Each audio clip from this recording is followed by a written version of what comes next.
आणि भाजपचे आमदार सुरेश धस यांनी आता यू-टर्न घेतलाय।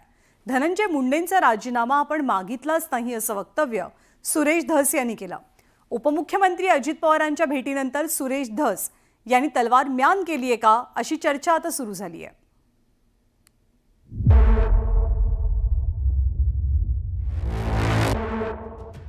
या तपासावरती आणि याच्यावरती परिणाम होऊ नये म्हणून श्री धनंजय मुंडे साहेबांचा राजीनामा त्या ठिकाणी घ्यावा किंवा त्यांना बिन खात्याचं मंत्रिपद द्यावं। श्री धनंजय मुंडे साहेबांचा राजीनामा त्या ठिकाणी घ्यावा।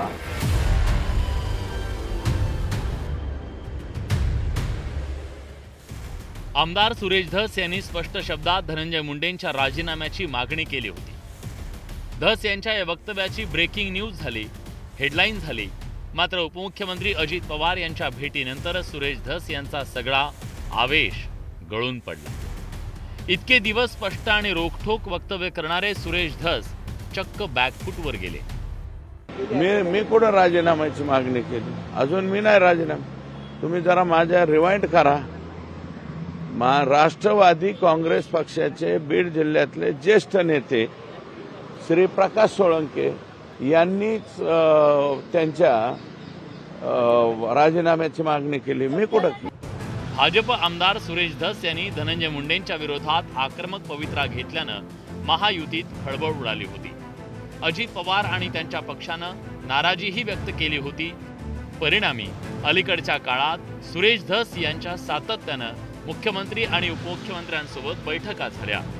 परिणामी धस यांची मागणी आणि भाषा बदलल्याचं दिसून येत आहे। या पार्श्वभूमीवर राष्ट्रवादी काँग्रेसकडून काय प्रतिक्रिया देण्यात आली तेही पाहूया।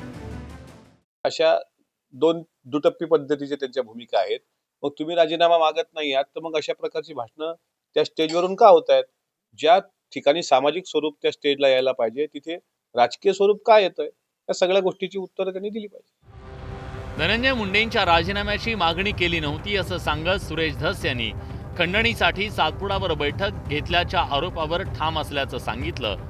एकंदरीत बदललेल्या भूमिकेवरून स्पष्टीकरण देताना सुरेश धस यांना चांगलीच कसरत करावी लागणार आहे। Bureau report, news 18 Lokmat.